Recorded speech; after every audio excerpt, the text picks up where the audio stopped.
आप सबको जय मसीह की। प्रभु आप सबको बहुतायत से आशीष दे। एक बार फिर से प्रभु का धन्यवाद हो कि उसने हमें ये मौका दिया कि हम उसके वचन में, उसके चरणों में बैठकर उसके वचन के द्वारा अपने लिए अगुवाई और रहनुमाई पा सके। और आज देखें कि परमेश्वर हमसे क्या बातचीत किया चाहता है। हम पढ़ेंगे यिर्मयाह नबी की पुस्तक, उसका दूसरा अध्याय, उसकी 4 से 8 और उसके बाद 11 से 13। और यहाँ परमेश्वर का वचन हमको कहता है, बताता है, यिर्मयाह 2:4 से 8 और 11 से 13। हे याकूब के घराने, हे इज़राइल के घरान के कुल के लोगों, यहोवा का वचन सुनो। यहोवा यूँ कहता है, तुम्हारे पुरखाओं ने ऐसी कौन सी कुटिलता मुझ में ऐसी कौन सी कुटिलता पाई जो मुझसे दूर हट गए और निकम्मी वस्तुओं के पीछे होकर चलने लगे और निकम्मे हो गए। उन्होंने इतना भी नहीं कहा कि जो हमें मिस्र देश से निकाल ले आया, जो हमें जंगल में रेत और गढ़ों से भरे हुए निर्जल और घोर अंधकार के देश से, जिसमें होकर कोई नहीं चलता, जिसमें कोई मनुष्य नहीं रहता, हमें निकाल ले आया, वो यहोवा कहाँ है। और मैं तुमको इस उपजाऊ देश में ले आया और उसका फल, कि तुम उसका फल और उत्तम उपज को खाओ। परंतु मेरे इस देश में आकर तुमने इसे अशुद्ध कर दिया और मेरे निज भाग को घृणित कर दिया। याजकों ने भी नहीं पूछा कि यहोवा कहाँ है। जो व्यवस्था सिखाते थे वे भी मुझको ना जानते थे। चरवाहों ने भी मुझसे बलवा किया। भविष्यवक्ता बाल देवता के नाम से भविष्यवाणी की और निष्फल बातों के पीछे चले। और उसके बाद 11 से 13 में लिखा है, और मेरी प्रजा ने अपनी महिमा को निकम्मी वस्तु में बदल दिया। हे आकाश चकित हो, बहुत थरथरा और सुनसान हो जा। यहोवा की ये वाणी है, क्योंकि मेरी प्रजा ने 2 बुराइयां की हैं। उन्होंने मुझ बहते जल के सोते को त्याग दिया और उन्होंने हौद बना लिए, वरन ऐसे हौद जो टूट गए हैं, जिनमें जल नहीं रह सकता। परमेश्वर अपने वचन के पढ़े और सुने जाने पर बहुतायत से आशीष दे। यहाँ पर जो पैसेज आपके सामने पढ़ा गया, इसमें हम परमेश्वर की उस पीड़ा को, उस वेदना को देखते हैं जो मनुष्य के प्रति उसके मन में है कि वो उसे बर्बाद होते नहीं देख सकता। और इसीलिए उस वेदना में हो के प्रभु ये बात कहते हैं कि ऐसी कौन सी बात तुमने मुझ में पाई है, बुराई है, कमी, जबकि मैं तुम्हारे साथ हमेशा भलाई करता रहा, कि तुमने मुझे छोड़ दिया।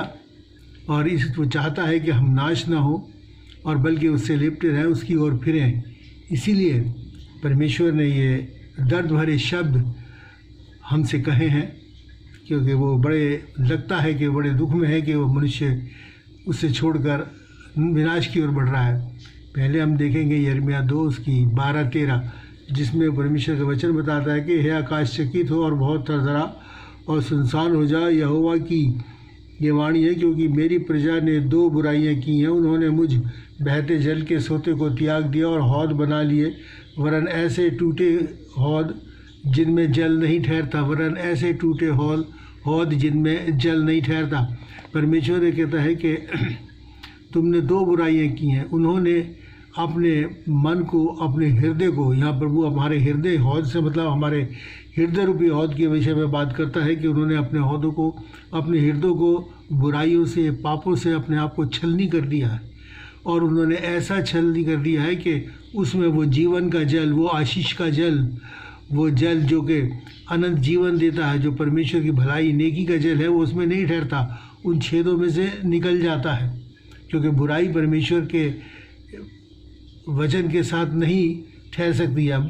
परमेश्वर का वचन बुराई में नहीं ठहर सकता। वो कहता है कि तुमने अपने आप को ऐसा छलनी कर दिया। इस बात को हग्गे नबी की पुस्तक और उसका 1 अध्याय और उसकी 4 आयत में हम यहाँ पर 4 से 6 में हम देखेंगे। परमेश्वर इस बात को और समझाता है अच्छी तरीके से कि ये क्या कारण है, ये टूटे हौद क्या है, ये जल क्यों नहीं ठहरता। देखिए यहाँ क्या लिखा है 4 से 6 में, क्या तुम्हारे लिए अपने छत वाले घरों में रहने का समय है जबकि मेरा ये भवन उजाड़ पड़ा है। इसलिए अब सेनाओं का यहोवा यूँ कहता है कि अपनी अपनी चाल पर ध्यान करो। तुमने बहुत बोया, थोड़ा काटा।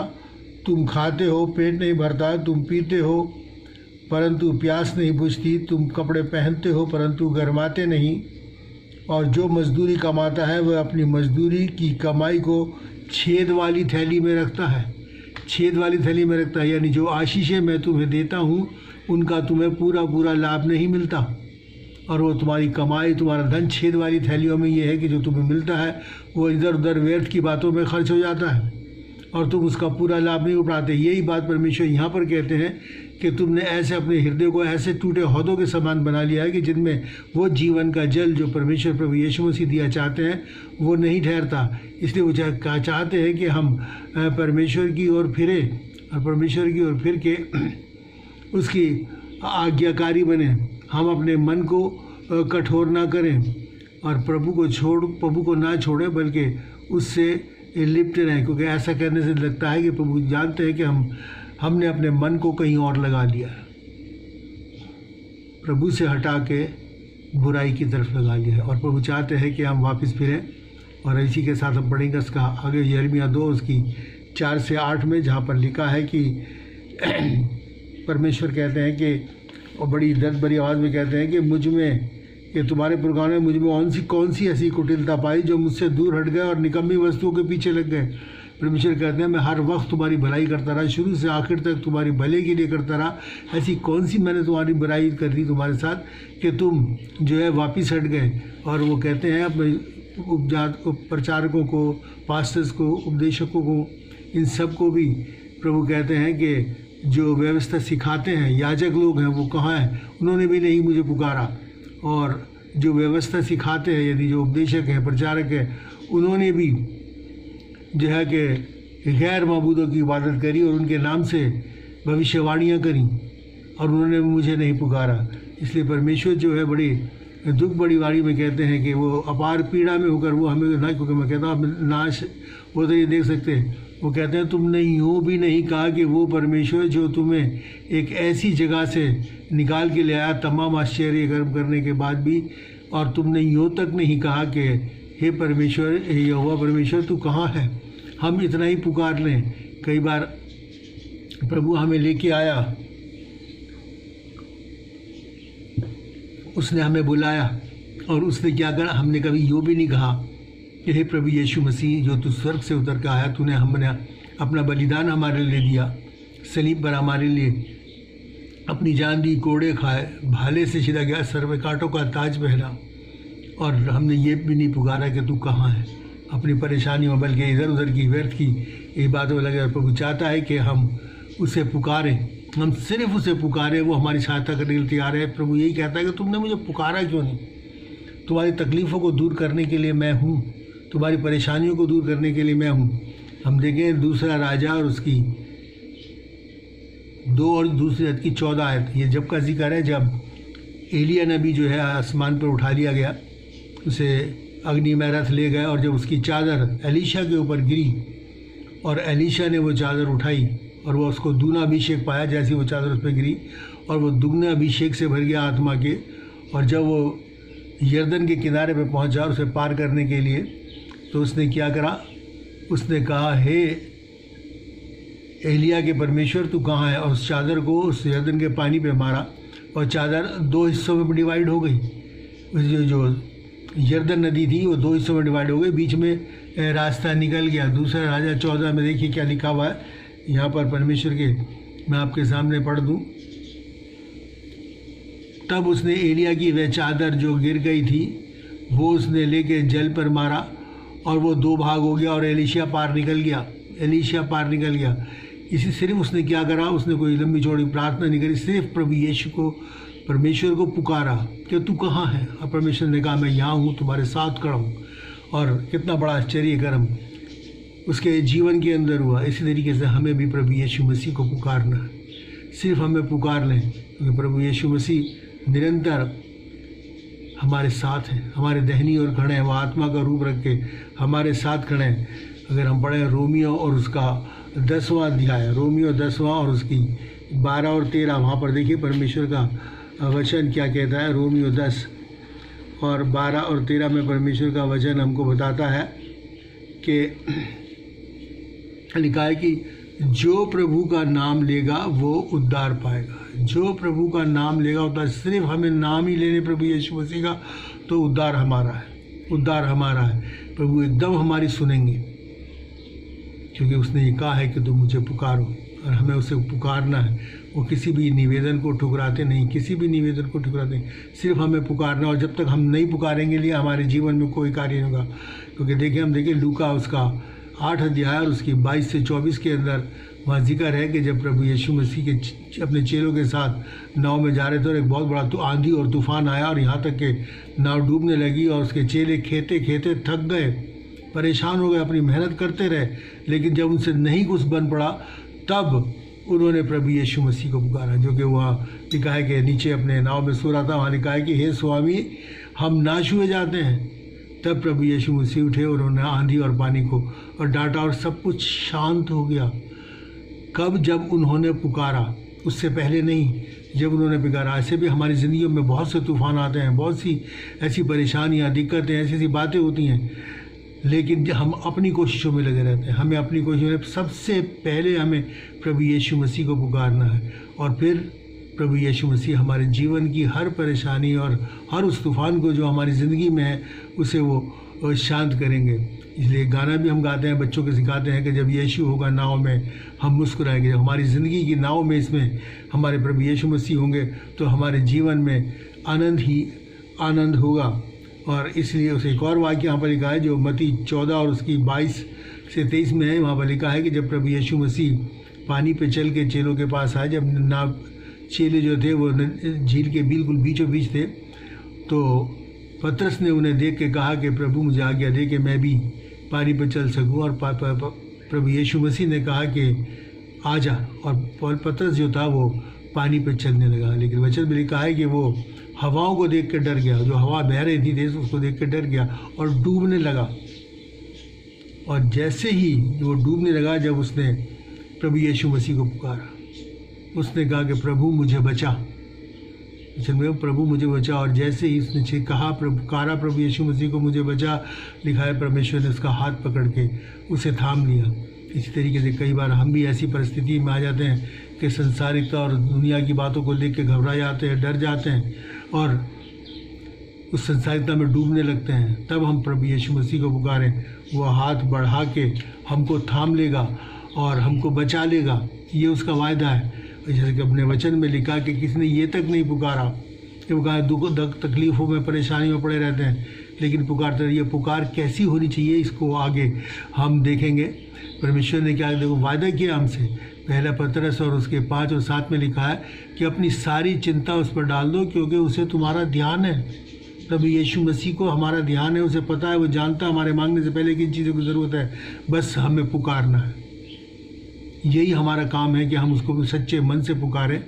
और वहाँ पर जैसे कि मरकुस अगर 5 और उसकी 11 से 13 में एक जिक्र है कि प्रभु यीशु मसीह एक दुष्टात्माओं को निकालते हैं एक व्यक्ति में से, और जब दुष्टात्माओं को वो निकालते हैं तो वो पूछते हैं तू कौन है? कहता है मैं सेना हूँ। मतलब वो बहुत सारी दुष्टात्मा थी उस व्यक्ति में समाई हुई थी। और क्या हुआ कि प्रभु यीशु मसीह ने से वो विनती करने लगी कि हमें यहाँ से ना भेज, हमें सामने जो सुअर चल रहे हैं झील के किनारे, हमें उसमें भेज दे।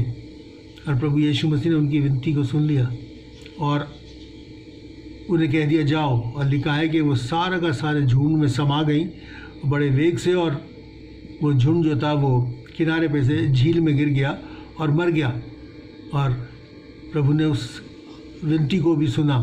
लेकिन इस विनती में अंतर है, जो सुनी गई इस विनती में जो दुष्टात्मा की थी, जो बुराई की, उसमें एक अंतर है। इसको हम आगे देखेंगे कि वो क्या अंतर है और क्यों वो सुनी गई। प्रभु के मांगने वालों में, प्रभु के पुकारने वालों में 2 प्रकार के लोग हैं जो उसे पुकारते हैं, जो उससे प्रार्थना करते हैं, निवेदन करते हैं।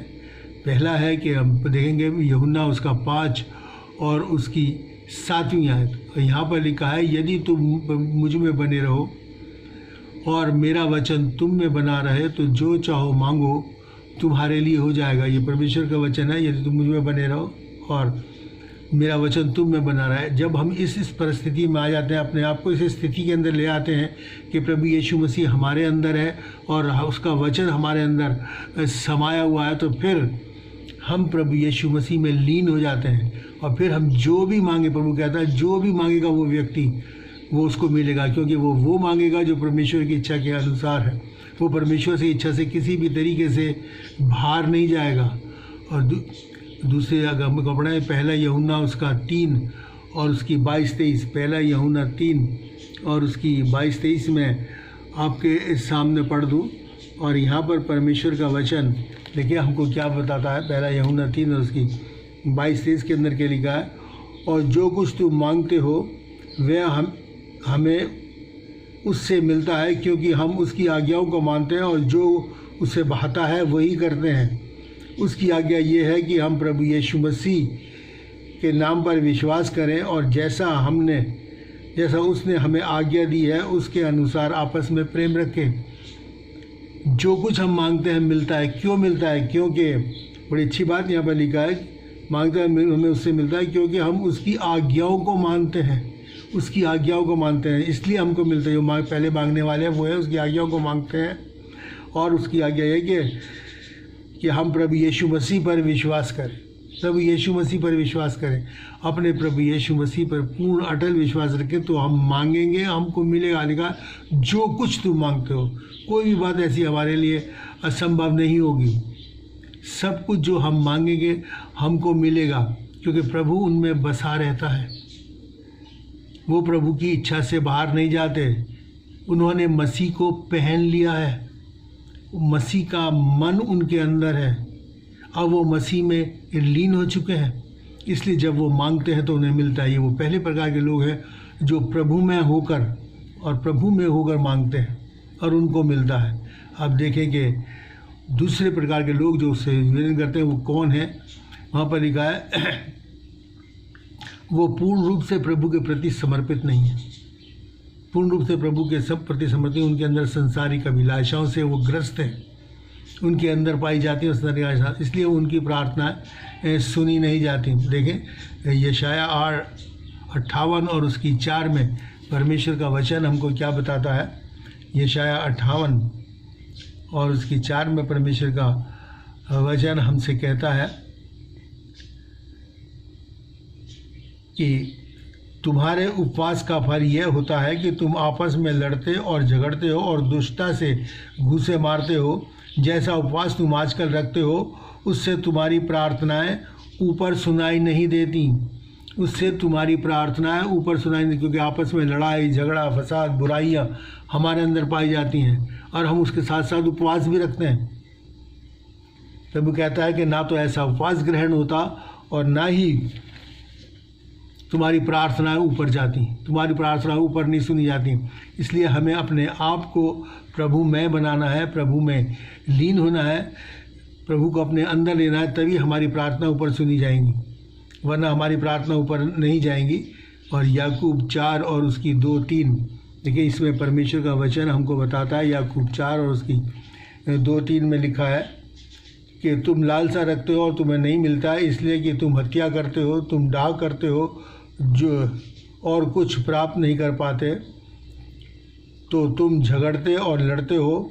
तुम्हें इसलिए नहीं मिलता कि मांगते नहीं, तुम मांगते हो पाते नहीं, इसलिए कि बुरी इच्छा से मांगते हो ताकि अपने भोग विलास में उड़ा दो। तुम मांगते हो पर तुम्हें मिलता नहीं।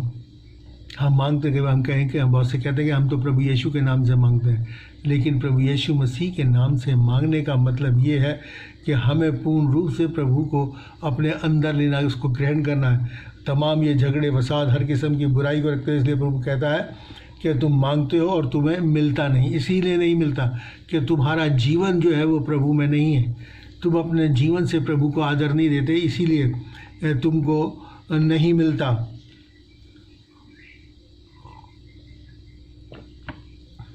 और भोग विलास में पड़ा हुआ व्यक्ति जो है, जो बुराइयों में पड़ा हुआ व्यक्ति कभी भी प्रभु का कृपा पात्र नहीं हो सकता, कभी भी नहीं हो सकता। और इसीलिए बहुत से लोग ये कहते हैं कि हम तो मांगते हैं मिलता नहीं, इसलिए नहीं मिलता। वो अपने जीवन को जांचें, क्योंकि प्रभु की पूर्ण रूप से समर्पित हैं उनके लिए सब कुछ हो सकता है।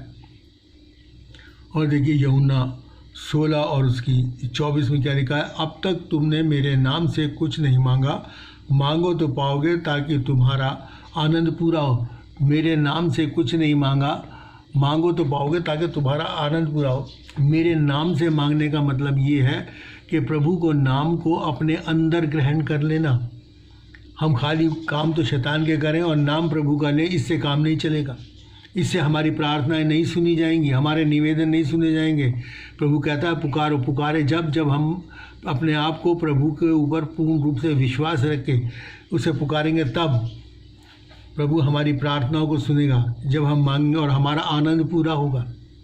इसलिए बहुत ज़रूरी है कि हमें, जैसे मैंने इससे पहले मैसेज के अंदर कहा था, कि हमें नामधारी नहीं, हमें मनधारी होना चाहिए। हमें परमेश्वर प्रभु को अपने मन में धारण करना है और तभी हमारी प्रार्थनाएं सुनी जाएंगी, हमारी पुकार सुनी जाएगी।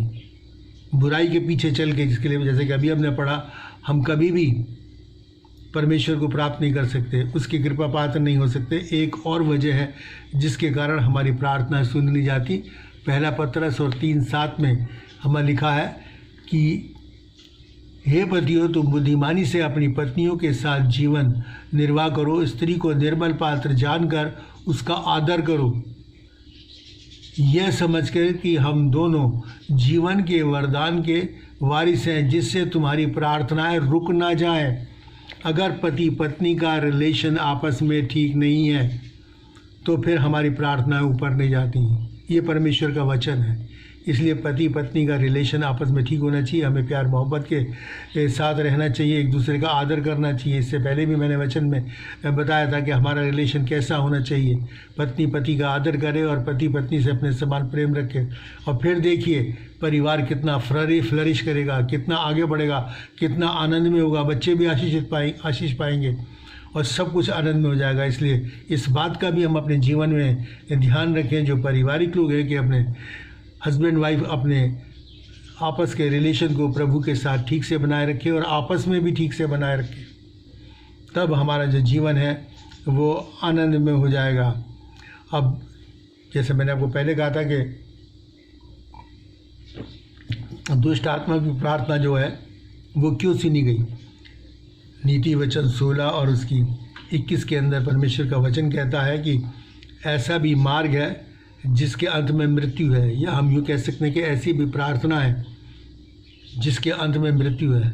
हमारी मांग ऐसी होती है। उन दुष्ट आत्माओं ने क्या मांगा था, प्रभु ने निकालने लगा, क्योंकि दुष्ट आत्माओं का तो नाश होना ज़रूरी है और वो जानती है दुष्ट आत्माएं कि उनका नाश होना ज़रूरी है। तो प्रभु ने क्या कहा, हमें उन सुअरों में भेज दें। और प्रभु ने कहा ठीक है जाओ। और वहाँ जाके क्या हुआ, सुअर सब झील में गिर गया और वो सब नाश हो गई, वो मर गया वो सारा का सारा झुंड। इसलिए ये फ़र्क है सुनने में। लेकिन प्रभु अपने लोगों के साथ कभी भी ऐसा नहीं करता, कभी भी ऐसा नहीं करता। अगर हम कुछ ऐसा मांगते हैं जो हमारे लिए हानिकारक है, जो हमें मृत्यु दे आता, तो प्रभु उसे पूरा नहीं करता। प्रभु हमें समझाता है, बताता है, हमारा मार्गदर्शन करता है कि हम ऐसा ना करें, और इस चीज़ को पूरा नहीं करता। पौलुस ने मांगा। पौलुस जानते हैं कि बहुत धर्मी व्यक्ति था। उसके लिखा है वचन में कि उसके शरीर से रुमाल और अंगोछे छुआ के बीमारों और दुष्ट आत्मा से ग्रस्त लोगों पर डाल दिए जाते थे और वो चंगे हो जाते थे, दुष्ट आत्मा छोड़ देती थी। लेकिन प्रभु कहता है, वो पौलुस ने 3 बार प्रार्थना करी, लेकिन परमेश्वर ने उसकी प्रार्थना नहीं सुनी। क्यों नहीं सुनी, हम देखें 2 कुरिन्थियों और उसकी 12वां अध्याय, और यहाँ पर हम परमेश्वर देखेंगे क्यों नहीं उसकी सुनी। उसकी 7 से 9 में हम पढ़ेंगे, इसलिए कि मैं प्रकाशनों की बहुतायत से फूल ना जाऊं और मेरे शरीर में एक कांटा चुभाया गया। उसको एक प्रॉब्लम थी शरीर के अंदर, या कोई बीमारी थी, चुभाया गया है, जो कि डाली गई थी परमेश्वर की तरफ से, यह अर्थात शैतान का एक दूत जो मुझे घूंसे मारे, जिससे कि उसे बहुत पीड़ा होती थी कि मैं फूल ना जाऊं। इसके विषय मैंने प्रभु से 3 बार विनती की और उसने कि ये मुझसे दूर हो जाए, पर उसने मुझसे कहा कि मेरा अनुग्रह तेरे लिए बहुत है। उसने मुझसे कहा कि मेरा अनुग्रह तेरे लिए बहुत है। 3 बार पौलुस ने विनती करी, लेकिन उसकी विनती नहीं सुनी। क्यों नहीं सुनी, यहाँ पर लिखा है, वो कहता है कि कहीं मैं उन प्रकाशनों के, उन दर्शनों के, उस सामर्थ्य को जो पौलुस को मिली हुई थी, उससे घमंड में ना आ जाऊं, इसलिए प्रभु मुझे मेरी प्रार्थना को उसने नहीं सुना। और परमेश्वर, और घमंड में आने का मतलब ये है कि अपने उस अभिषेक को खो देना, क्योंकि परमेश्वर का वचन याकूब 4:6 में लिखा है कि परमेश्वर अभिमानियों का विरोध करता है, वो अभिमानी ना हो जाए। इसलिए परमेश्वर ने उसे दिया ताकि वो इस बात का एहसास उसके जीवन में होता रहे कि वो इस बात को परमेश्वर प्रभु को कभी भूलने नहीं पाए। इसलिए उसकी प्रार्थना 3 बार मांगी, नहीं सुनी। औरों के लिए मांगता था, प्रभु सुन लेता था, लेकिन नहीं सुनी, क्योंकि वो उसे वो प्रार्थना वो थी जिसके अंत में विनाश था। अगर वो घमंड में भर जाता तो पौलुस का विनाश है, इसलिए वो ऐसी प्रार्थनाएं नहीं सुनता। इस बात का हम ध्यान करें। अगर हम सचमुच में प्रभु में हैं और हम मांगते हैं तो प्रभु हमारे आदि और अंत दोनों को जानता है। यशायाह 46:10 में लिखा है कि वो आदि की बात अंत से करता है। वो जानता है कि हमें क्या चाहिए, किस वक्त किस चीज़ की ज़रूरत है, वो हमको इनायत फरमाता है, वो हमको देता है। बस हमें प्रभु यीशु मसीह के ऊपर जो है वो भरोसा रखना है, अपने पूरे मन से, अपने सारे मन, अपनी सारी बुद्धि, अपने सारे प्राण और अपनी सारी शक्ति से उससे प्रेम रखना है, उसके ऊपर पूरा विश्वास रखना है। जब हम ऐसा करेंगे तो परमेश्वर हमारे जीवन में हमारी पुकार को सुनेगा, हमारी मांग को सुनेगा, हमारी परेशानियों को दूर करेगा, क्योंकि वो खुद चाहता है कि हम उसे पुकारें। इसीलिए उसने कहा कि मुझसे ऐसा क्या हो गया जो तुम मुझसे दूर हट गए। हमें उससे दूर नहीं उठना। उससे दूर हटने का मतलब है कि विनाश के गड्ढे के अंदर जाना। और देखिए कि परमेश्वर का वचन क्या कहता है, मत्ती 7 बाब और उसकी 7 से 8 और 11 आयत में आपके सामने पढ़ूंगा।